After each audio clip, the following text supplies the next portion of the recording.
Okay, well, it is 11:01, so we're going to go ahead and get started, and people can just join as they come in. Thank you all so much for joining me this morning. My name is Emily Anderson, and I'm the garden coordinator for the North Texas Food Bank. I help coordinate our community outreach with garden education with events such as this. I also manage our youth programming in the community, as well as our teaching demonstration garden that is on site at the Plano campus. The weather is getting warmer, so we are beginning to host tours on Thursday mornings of the garden. So if you're interested in that, there is a form on the website on the Jan's Garden webpage where you can join us there if you'd like to. So today we're going to be talking about organic soil amendments and soil health and why that's important.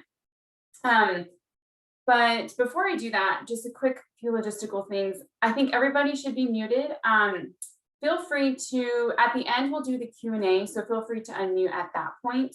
And we can get questions there. You can also put questions in the chat if you'd like to, but I'm going to do questions at the end just to make sure we can get through all of the material and your questions may be answered throughout the presentation. So, but again, at the end, we can unmute and do Q&A if you'd like to. And the recording will be sent out next week.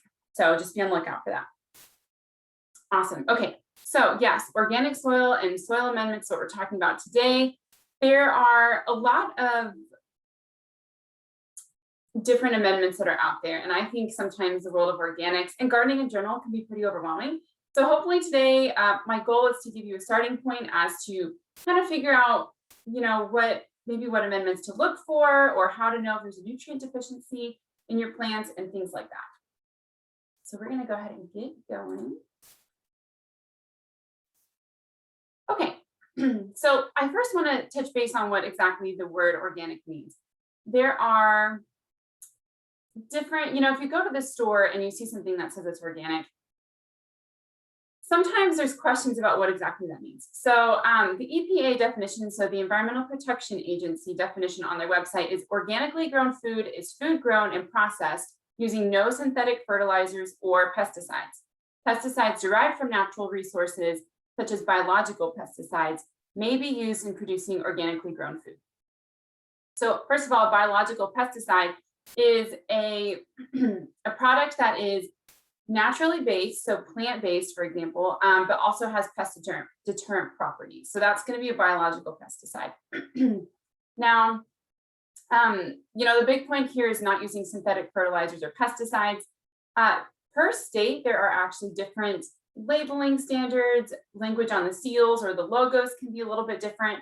And states can actually have a few varying differences in the pesticides or fertilizers that are or are not allowed in growing their organic food. So for example, one state, may say, okay, definitely don't use this product, whatever that product is. However, another state may say, we also can't use that product, but there is a compound within that synthetic product that we will allow other farmers to use.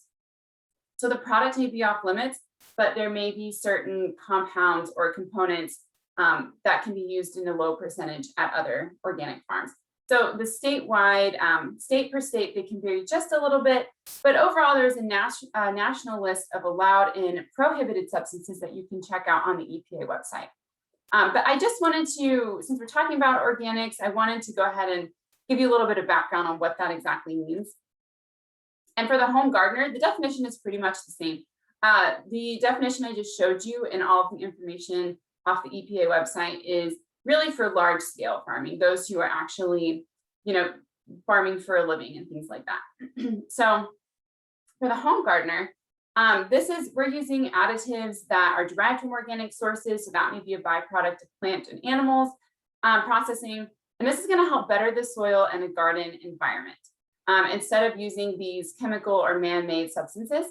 And these additives encourage beneficial insects and microorganisms that help plants grow while working with nature's pre-existing food web. So this is going to also include cultural practices that we use in our garden. So when I say cultural practices, I mean, how do you weed your garden? Do you keep your weeds down? Do you use sanitized tools? Are you fertilizing at the right times and the right amounts and using that properly and wisely? So really it's the habits that you use in your garden. So that's what I mean when I say cultural practices. Now, there are a lot of different benefits to organic gardening, which we're going to get into. And one of those is that it's less harmful to the environment. I think all of us here in this workshop know that organic gardening is going to be better than using your man-made and synthetic substances and chemicals. So it's going to be less harmful because, like we mentioned, it's a byproduct of animal or plant processes, which we will talk about in just a few minutes. It's going to enhance the food web in your garden. So what I mean by that is, first of all, it's going to be less harmful to the insects that already live in your garden and the existing ecosystem there. But also, a couple of the products not only add nutrients to your soil, but it's also going to increase and enhance that soil biology, as well as all of the good microorganisms that are in the soil that we want. So it's not only going to just add that nutrient you're looking for, but it's also going to build up that soil health, which is really, really important. Of course, we know that it makes our produce safer to eat. Do be careful though when you do use organic products or any products really, because if you read the label on the back, oftentimes it will say something about, don't consume for 7 to 10 days after applying this product. So just keep that in mind as you are using this on edible plants. And then of course the taste is better. So I can actually attest to this because we grow strawberries at Jan's Garden, and what we grow at Jan's Garden is donated to a pantry up in Plano, one of our partner agencies through the food bank. But just this year, our strawberry plants are doing really, really well. And we started to harvest strawberries about mid-April or so. And those strawberries they're so small. They're much smaller than the ones at the grocery store. But man, they pack a sweet punch. So they're very, very good. So organic gardening taste, I can attest to that. They're much better than the grocery store strawberries. I haven't bought strawberries since I've tried the ones from the garden. So they're very good. Okay, so before we dive into what amendment options there are out there for organics and enhancing the nutrients in our soil, I want to talk about the nutrients that are in our soil to start with. This is very important because this will help you know what to buy and what to look for whenever you are shopping for organic fertilizers. Okay, so our plants need macronutrients as well as secondary and trace nutrients. And your macronutrients are going to be the main ones that your plants need. So NPK are going to be your big ones. That's nitrogen, phosphorus, and potassium. Nitrogen is going to help promote that leaf and stem development. It's very important there. Phosphorus promotes roots, blooms, and fruiting. And there's a heavy emphasis on the blooms. So this one's really good for bulbs. And then potassium is going to help promote overall plant function. Whenever you go out and look for fertilizers, you're going to see 3 numbers like this picture here. It says dirt diet, and then there are 3 numbers underneath. Those 3 numbers are going to indicate your nitrogen, phosphorus, and potassium amounts that are within this fertilizer. So for example, this bag has 412. This bag is 50 pounds, but if it was 100 pounds, you would have 4% nitrogen, 1% phosphorus, and 2% potassium. So that's going to tell you, again, what's in that fertilizer bag. Those numbers will always be in that order of NPK, and those numbers are always going to be NPK. So just keep that in mind whenever you're looking. Just a quick note about this picture, actually. This is an organic fertilizer that I love. We use this in Jan's Garden. It's called Dirt Diet, and it is from the Wells Brothers feed store up in Plano. This bag is 50 pounds, and it actually lasts me quite a long time. So really, this fertilizer comes in pellets. A lot of fertilizers are going to come in either pellets or in powders or liquid form, but they all break down in water. So, or start to dissolve and break down with water. So this one's a really good one to use. It's actually filled with a lot of organic fertilizers that we're going to talk about. So it has Alfalfa Meal, Cottonseed Meal, dried molasses, among other things. So this is a good, well-rounded fertilizer for your garden. So let's move on to carbon, hydrogen, and oxygen. Those are also technically macronutrients because we all know the plants need that, but that is not going to really be found in your fertilizer bag. It's going to be that nitrogen, phosphorus, and potassium. All right, so I mentioned that soil is also, or your plants are also going to need secondary nutrients. So this is going to be needed in moderate amounts, less than your macronutrients, but still really important. So we have our calcium, magnesium, and sulfur. So you can see here that these three nutrients really provide important things to the plant, cell wall structure, it sends messages to plants about stress areas for calcium. It can assist with photosynthesis and helps with chlorophyll. Sulfur is very important with that. And then we have our micronutrients as well, which are also known as trace nutrients. And the plants still need these, but in smaller amounts. Don't be tricked by the fact that because they're considered trace nutrients, that your plants don't hardly need any. It's very common to have a nutrient deficiency in your plant through one of these trace nutrients. So don't forget about them. They are very important. Okay, so this slide, we have a chart on this slide and the next slide. And this is about nutrient mobility. So the mobility is going to be about where does that nutrient go in that plant? What parts of the plant does it go to? So on the left, we have our nutrients. I have our macronutrients plus magnesium in the, I have them bolded here on the left-hand column because those are going to be our macronutrients. And then mobile or immobile is going to talk about where those nutrients go. So a mobile nutrient is going to move to new growth areas. So deficiency shows up in older leaves. Okay. So whenever that plant uptakes those nutrients, it's going to go to the growth of where there's new growth, and where the older leaves are, that's where the deficiency is going to show because the nutrients are not going to that area of the plant. If the plants are immobile, the nutrients are not moving to the new growth areas. So the deficiency shows up in the new growth. Okay, so the immobile nutrients are going to the older parts of the plant and the older leaves. That deficiency is going to show up in the new growth. So that is what is in the middle column. And then on the far right column is going to show you where that deficiency is found.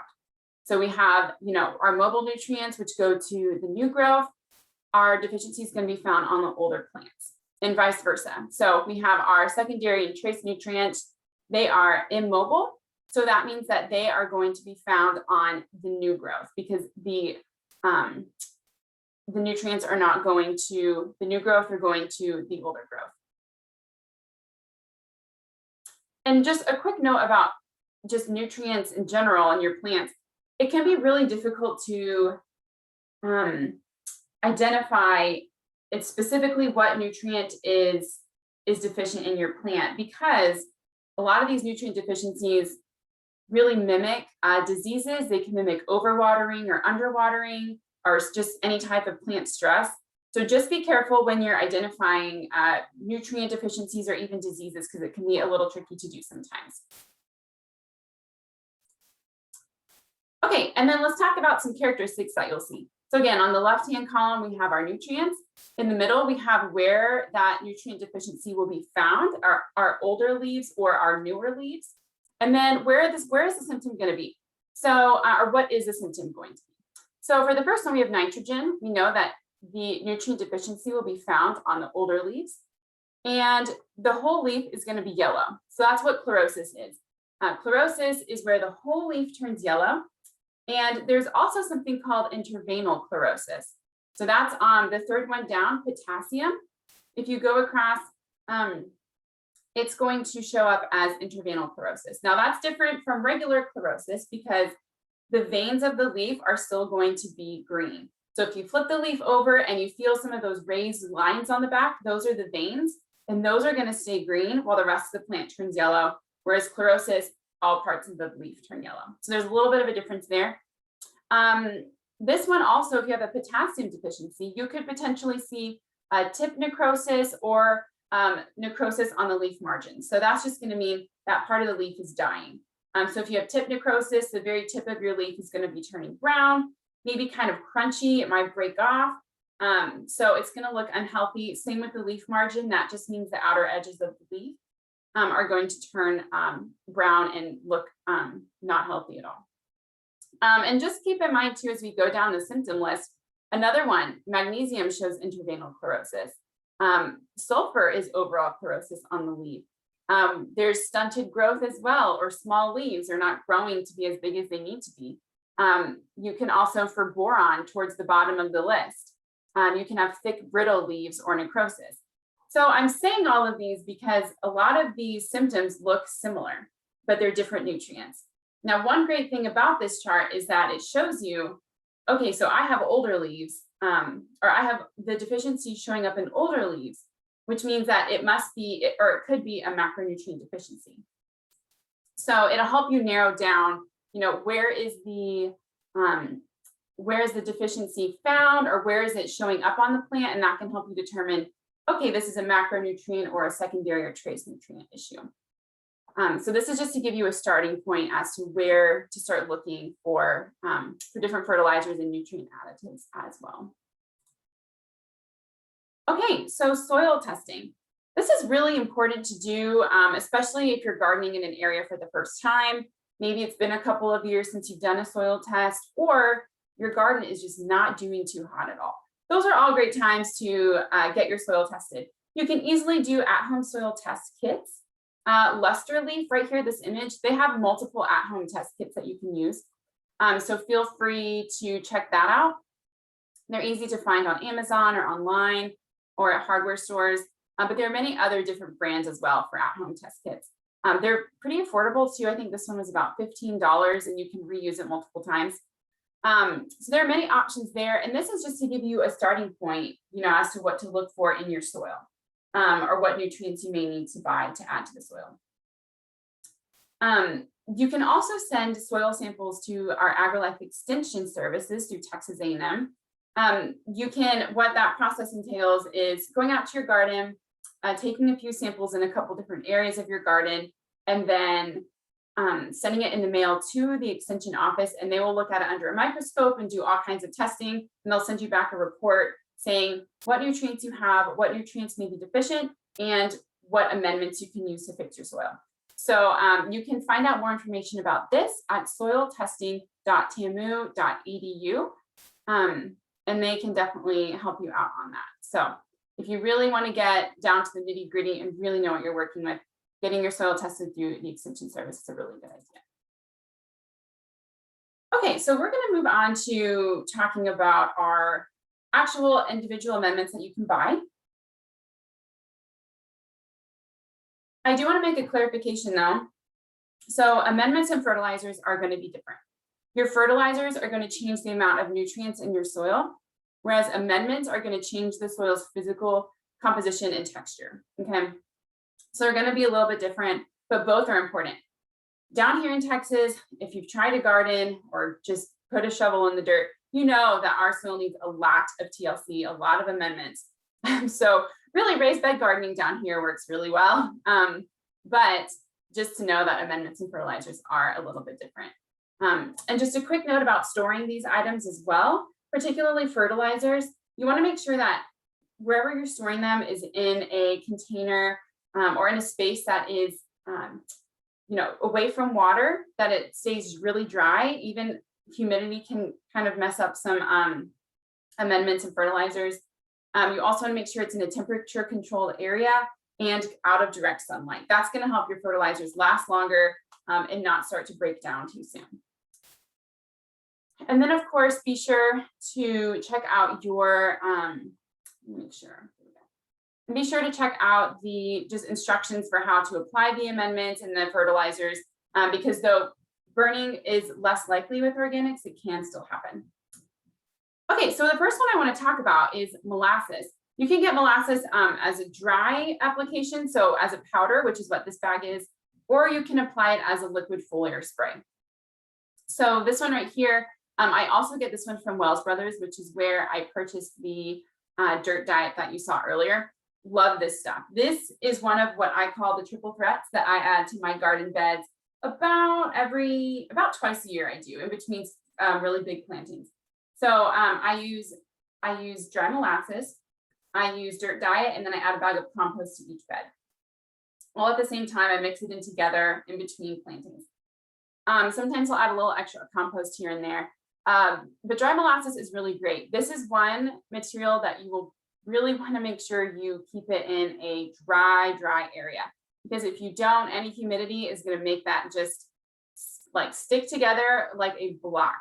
So I have a brick, a 50-pound or 40-pound brick of dried molasses in the storage shed at the garden. And whenever we want to use it, we have to chip away at it because it's gotten moisture in the container where it's stored. So just be mindful of that. But this is going to add a lot of great benefits to our soil. So it's going to add carbon, sulfur, potash. Potash is just a more soluble form of potassium that plants can take up faster. And of course, we're going to add those trace minerals to the soil, which is really important. And this is going to help our microorganisms and kind of boost them in the soil because they actually really enjoy dried molasses. It adds a little bit of sugar boost there. And this actually is good for repelling fire ants as well. Just a side note on fire ants, orange oil and Dawn dish soap mixed with water also works really well. So just put that in a watering can and put it over your piles. Works great. Okay, Epsom salt. Epsom salt is going to increase your magnesium. And you can get it, it looks just like this. This was an eggplant that I planted a couple of weeks ago. I spread some magnesium around the base of the plant, watered it in with a watering can. You can also water it in with fish emulsions too, which is going to boost the nitrogen there. And this is going to dissolve pretty quickly. So it's going to be fast acting. When I say fast acting versus slow release fertilizers, that just means these nutrients dissolve into the soil and the plant can take it up quickly if it's fast acting. If it's slower, it's going to take a few weeks or a few months for the nutrient to break down into a form that the plant can actually take up and use. So if you are wanting a quick fix to some issues, then Epsom salt may be a good benefit for that. Or you can also even use, there's a couple other ones that we'll talk about that are fast acting. But so this is a quick release, great for taking up nitrogen and phosphorus as well. This also really helps green up your plants. So keep that in mind. I've used this on eggplant and tomatoes quite frequently, and it is really big difference. I mean, within a week, you can see your plant really greened up and starting to grow.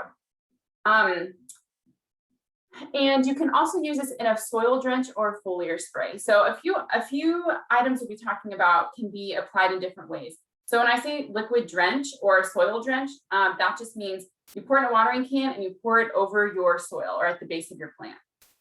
If it's a foliar spray, then that means that you're going to mix it in a squirt bottle and you're going to spray the leaves, and the leaves are going to take that up. So there's a difference there.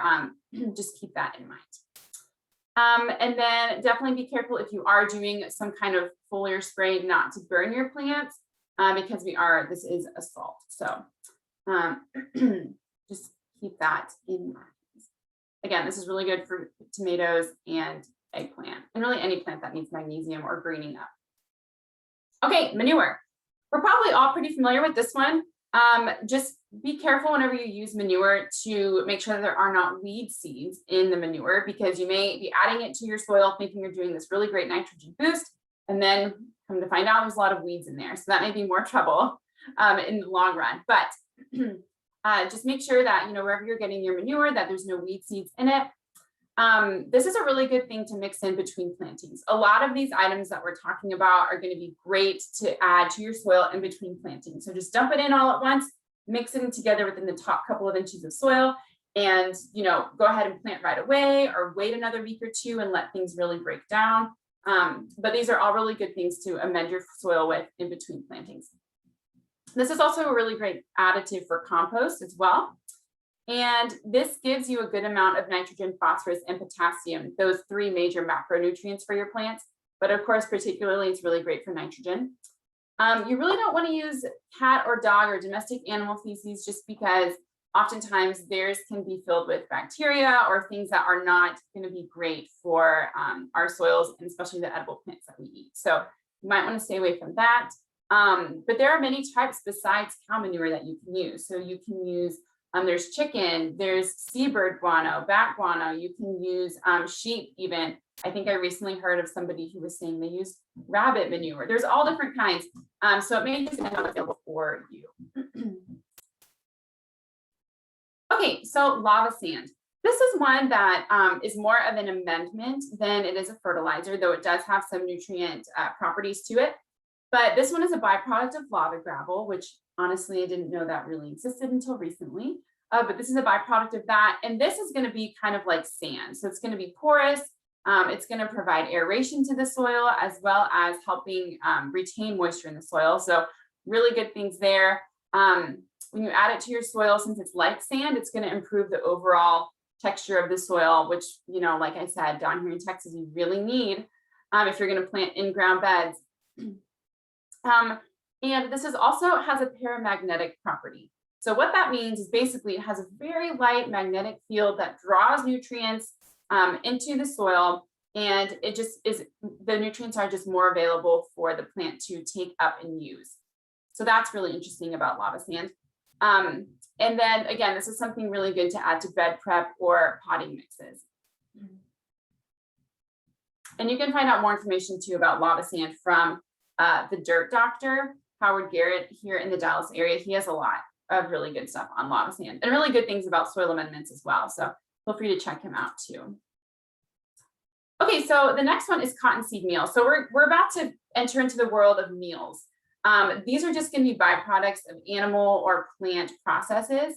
So Cottonseed Meal, for example, this one is a byproduct of cotton production. This is going to be a slow release fertilizer. So again, it's going to take a couple of weeks or months to break down. And this is a really great item to use if you need more potash. So again, that's going to be that soluble form of potassium that's really easy to be taken up. And this is going to be great for holding in moisture while also aerating the soil. And of course, we're going to add those trace nutrients, which is really great, as well as some organic matter. And this is going to add some acidity to the soil. So if you're growing things that like acid, there's like azaleas that like acid. Somebody in the chat mentioned blueberry plants. They also love a little bit more acidic soil. This could be a good thing to use there as well. And when I say aerating the soil, I just mean it's going to add more kind of air pockets and more air movement through the soil. Like we all know that clay soils do not really add any airflow, and there's lots of water in there, but that's not available to the plants. They can't take up the water in the clay soil. So when I just say aeration, I just mean that air can move through that soil, which is really going to be helpful because just like us, plants also need air. Okay, blood meal. So this is a byproduct of meat packing plants. And yes, it is actually powdered blood. So it's a little bit, can be a little bit gross there, but this is a really great boost for nitrogen. So if you look at the bag here, I think you can see it on this one. It says Dr. Earth, and then underneath that, it says 1300. So that means it's going to be about 13% or so of nitrogen, and then it's not going to have any phosphorus or potassium. So if you're wanting to add an all-around fertilizer, you're going to need to amend this with a different different fertilizer that has phosphorus and potassium in it. So just keep that in mind. But this is going to be a good boost for nitrogen, which is, you'll see a lot of these, you'll see that a lot of these amendments and fertilizers that we're talking about are going to be really good boosts in nitrogen. And that is because that is that's probably the biggest nutrient that plants get, or that gets depleted in our soil pretty quickly. And that's a really important one for plants. So nitrogen is a really, that's always a pretty needed fertilizer there, nutrient. Okay, so this is highly acidic, which can burn. So do be careful when applying this. Especially since it can be added as a liquid fertilizer. So just, again, keep that in mind. When you're adding fertilizers to soils, or if you're doing a foliar spray on a soil, or on your plant, it's a really good idea to do it on cooler mornings that are cloudy and low to no wind. That way it's going to be less likely to burn. So that can get a little tricky in the summer. But when we warm up, you can do that in the evenings as well. Once the sun is setting, and it's going to be cooler during the nights, or it'll still be a little warm, but it won't have the blazing sun to burn it. Also with this one, just keep in mind that it can attract animals such as dogs, because they do smell maybe animals in the blood meal. So be sure that you do mix this into your soil. So don't just lay it on top of the soil.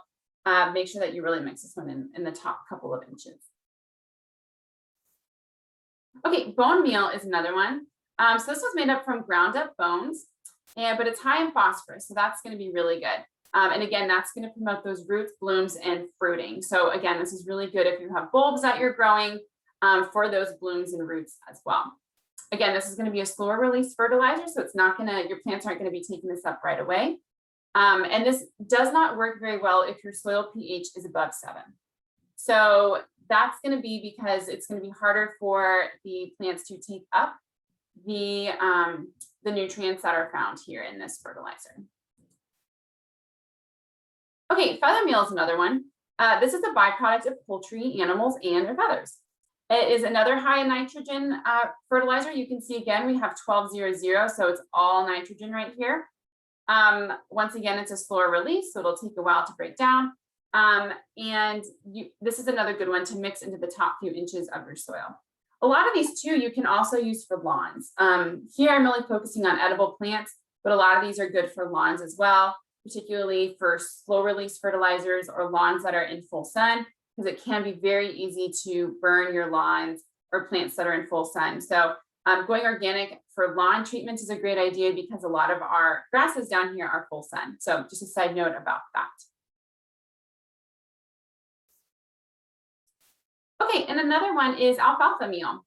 So these are, this is going to be low in nitrogen, phosphorus, and potassium, but that means it's going to be well balanced. So if you're looking for something that is going to be useful in just, your overall fertilizer for the year, then this is a good one to go with. Another slow release fertilizer, it's going to come in pellets or powder, just like pretty much all of these. And it's going to contain a natural growth hormone. So that is something unique to alfalfa meal. So this natural growth hormone is going to help stimulate root and stem growth in young plants. So if you are going to be planting transplants in your garden at some point in the year, this is a really good one to add maybe a couple of weeks before you plant your transplants. So by the time you plant them, the alfalfa meal will be more broken down and your plants can take them up easier, take up the nutrients easier. So this is a good one. Maybe you want to try adding it to some seedling mix. You wouldn't need a lot, but just a little bit. So this is a good one for new young plants. And you might, if you have trouble finding this one, you might want to check out feed supply stores because horses really love alfalfa meal. So if you have a hard time finding it, go ahead and check out your feed stores. Okay, so I wanted to just say a few things about worm castings and compost. Compost is more so an amendment. But both of these things do really wonderful things for your plants. I know somebody who adds worm castings to their seedling mixes, and they swear by it. They're like, there's a night and day difference. So worm castings can be really great to add to that. There's a local place that actually sells worm bins that are pre-made, as well as products from worms like worm tea and things like that. It's called Texas Worm Ranch, and it's a business owned by Heather Rinaldi, and it's in East Dallas. They sell worms for vermicomposting, and they give classes on it. So highly recommend if you're interested in that or finding out more about the benefits of worm castings or worms, check out Texas Worm Ranch here in Dallas, and you can go and they'll do local pickups and things like that. But worm castings are going to contain macro and micronutrients, so that's already a huge plus there. This is going to increase blooms, quality, and taste. And once again, we have a slow release fertilizer, and it increases microbiology, right? So these worms have eaten all this organic matter, and when it comes out the other end, it's really great, nutritious food for our plants. So in ways that our plants can already go ahead and take up. And again, there are many ways to use your worm casting. So you can make worm tea, you can mix it into your beds, you can top dress it. And when I say top dress it, I mean just lay it around the base of your plants. So that's what I like to do with my compost about midway through the season. Or if my plants just aren't looking too hot, the first thing I'll do is add some compost there, because that compost is going to help retain the moisture in the soil around the root zone where I put the compost. It's going to help aerate the soil, and then it's also going to break down and add some great organic matter to the soil, which is always a plus. So that's what top dressing is. And then, of course, like I said, you can use it with seedling mixes. We also have, for compost, like I mentioned, it increases aeration in the soil, it retains moisture, it's going to add organic matter, it doesn't burn your plants, so that's a huge plus. And again, there's also many ways to use compost as well. And if you want really good compost and mulch and items like that, there's a place in Plano called Texas Pure and Texas Pure Products. And they sell really great quality organic compost and mulches and things like that. So really, really great company so Texas Worm Ranch and Texas Pure Products. Okay, so liquid fertilizers. There are two main ones that I really like to use. One of them is liquid seaweed, and this is going to be, again, since they're liquid, they're going to be faster, they're going to act faster throughout your plants, and they're going to be taken up a lot faster than just the one amendments that you add to your bed. But this is a foliar spray. So again, you're going to add this to your squirt bottle and you're going to spray the leaves until they're dripping. So you really want to spray them well. And this is a great source of potassium. And again, that's for overall plant function. So this is a really good one. I use my liquid seaweed quite often because it's just for that overall plant function. It can take it up quickly. For fish emulsion, so this is just decomposing fish. It smells to high heavens. So if you're going to use this, be careful to not spill it or to do it in an area where you don't care if it's stinky for just a little bit.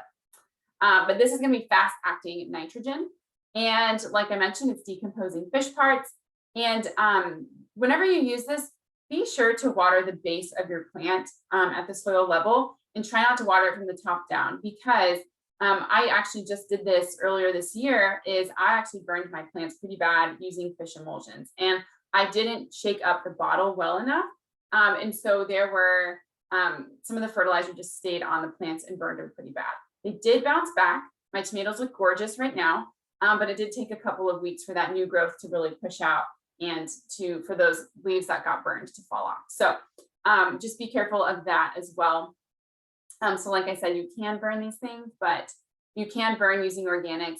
But again, it's going to be less likely and less harmful than if you use chemicals. Okay, so I want to switch gears just a little bit. Crop rotation and soil nutrients, they go hand in hand. In Texas down here, we can plant all year long. So crop rotation, especially if you have multiple, if you're just going to keep replanting the same space, it's really important that we rotate our crops because this is going to help us manage the nutrients that are already in our soil. So it's going to prevent from depleting our soil nutrients because the same plants, let's say like lettuces, for example, lettuces are going to take up all of the same nutrients. All of the plants that are in the Solanaceae family, so that's going to include peppers, tomatoes, eggplants, and potatoes. All of those are going to use up a lot of the same nutrients as well.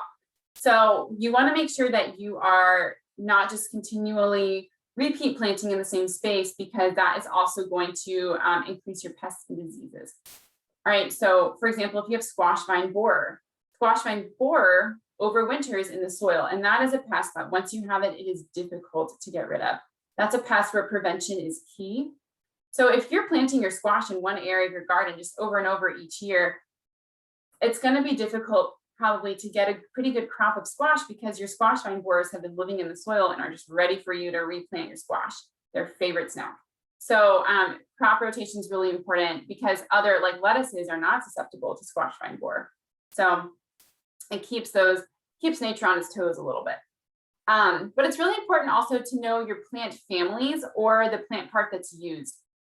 So when we're breaking things down into plant parts that we use or eat, we're talking about roots, fruits, legumes, and leaves. Okay, so the nightshade or Solanaceae family, like I just talked about, those are all going to be pretty much fruiting crops. All right. For cucurbits, these are also going to be fruits. So we're talking about our melons, our squash, cucumbers, gourds, things like that. Those are cucurbits, and they're pretty much all going to be fruiting as well.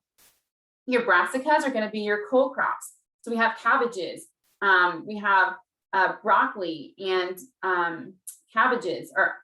broccoli and cauliflower. Those are both also, technically you're eating the flower part of the plant, but it's in the brassica family.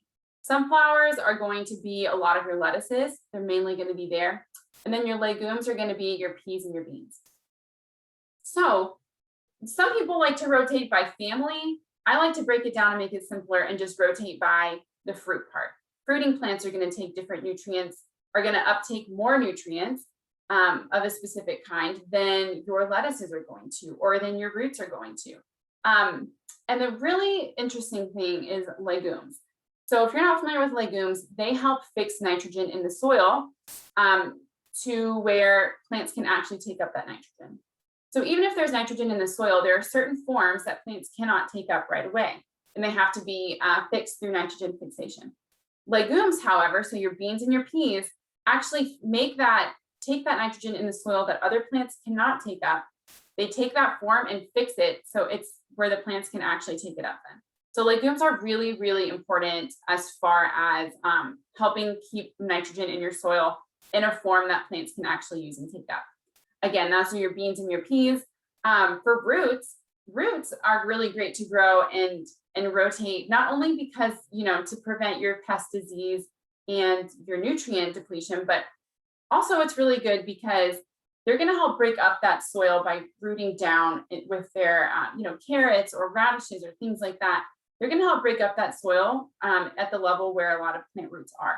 So that's really another benefit of crop rotating and using roots as well. So again, crop rotation is really important. You can have the choice of keeping some of your areas fallow for a time. So that just means you're not going to plant anything for a season or two. Another option is planting a cover crop. And there are some cover crops out there that you can plant and it'll actually fix nitrogen in your soil. So, and then you can just, take it down or mow it down or mix it into your bed and then, replant another edible crop that you would like in the future in that bed. So that's another option as well. And one more just thought about whenever we are doing crop rotation. So let's say, for example, in one bed, you're planting turnips all winter long or whatever season you're planting them. So you're planting your turnips and let's say they finish early and you don't really want to plant more turnips. Well, you can substitute that for another root crop. So you can plant radishes, you can plant carrots. There are other different root crops that you can grow. So you don't have to stick with, oh, I planted radishes, I have to stick with radishes, or I planted eggplant, I have to stick to eggplant. You can switch it up as long as it's within the same, I'm going to call it plant part family. So you planted eggplant, it finished early. Well, then you can plant melons there, or you can plant peppers there, or something like that. That's still a fruiting crop. Okay, so let's look at a crop rotation example. So we have right here our years, or you can think of it as seasons if you want to. So in bed one, we have roots. We're going to think of this instead of years, let's think of it as seasons. So this is going to be our cool season. We have roots here, and then, there's still time in the season, or excuse me, the next season. So let's say we're going into maybe spring or so. You can still plant leafy greens then. So we're going to plant leaves, so any kind of lettuce there in the same bed. Then we're going to plant legumes. All right. So for late spring, early summer, we want to plant our legumes that will help fix our nitrogen. And then we're going to switch to fruits. And then we can go back to roots, leaves, legumes, and fruits. Okay. Or if you're thinking of, you have one bed, but different areas of your bed that you're growing things, then you can also use this as well. The main thing to take away from this chart or from crop rotation is that you don't want to plant the same plant in the same area more than once, more than one season in a row. So that's really important to keep in mind as well. Okay, so just to recap everything that we've kind of talked about. So organic gardening is using no synthetic fertilizers. Everything is organic. It's a byproduct of plant or animal processes. There are many options out there. So the list that we went over today is by no means a full list of all the organic fertilizers or amendments that you can add to your garden, but this hopefully gives you a starting point.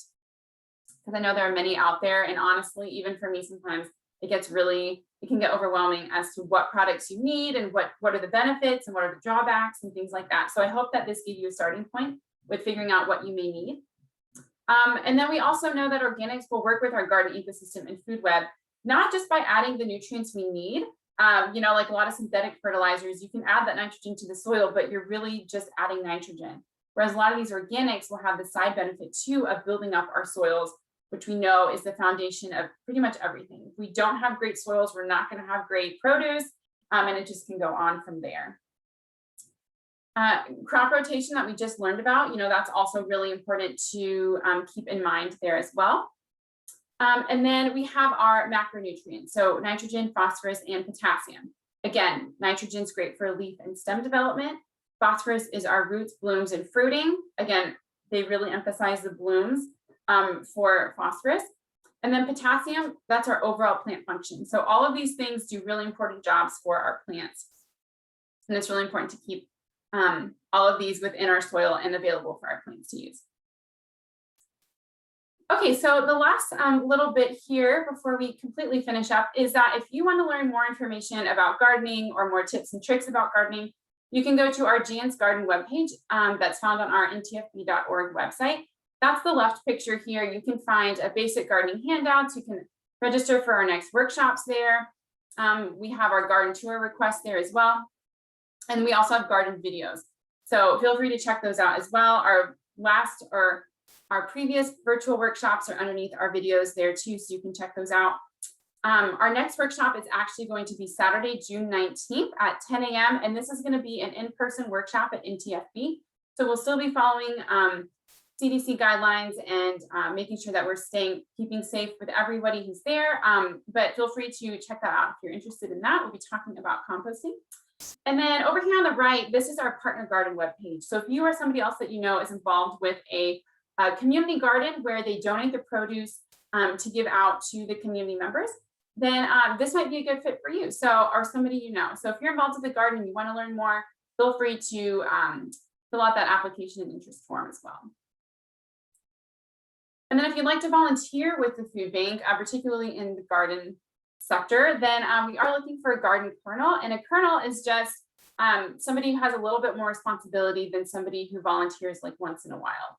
So this is going to be a weekly volunteer in our garden at the food bank that's located in Plano. And we're just helping with garden maintenance. So again, that's harvesting, planting, all the garden weeding, all the fun things like that. We meet right now on Tuesdays from 9 to 11 a.m. because that is when we harvest and send it off to the food pantry when they're open. And we're looking for 1 to 2 kernels for that. And then we also have a teaching assistant kernel position. So that's going to help with in-person programming once we get in with that once again. And this is going to be more with youth.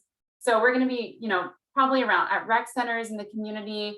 There might be driving involved around the community area or the Dallas area as well for going to different workshops. But so if you're interested in either of those, please email garden@ntfb.org if you're interested and want to learn more on that as well. And I just want to thank you all again so much for spending some of your beautiful morning with me here, learning about organic soil amendments. We're going to enter into Q&A now. So if anybody has questions, you can either put them in the chat, which I'm monitoring, or you can unmute and ask your questions that way. So if you'd like to stay on for that, feel free to do so. And just thank you all so much for joining. I am going to be putting in the chat just a quick survey, if you don't mind taking that. This is just going to be for to help me know, okay, what do our community members want to learn about? What do they need to know? And just to make sure that we're giving relevant, interesting content to y'all. So I just put that in the chat. So you don't mind spending a minute just doing that, that'd be wonderful. So we're now enter into the Q&A portion. And thank y'all so much if you're gonna hop off for joining us, and we hope to see you next time. And once again, our recording will be posted next week. So once again, just be on the lookout for that. And feel free to post any questions you have in the chat or to unmute and ask them if you would like to.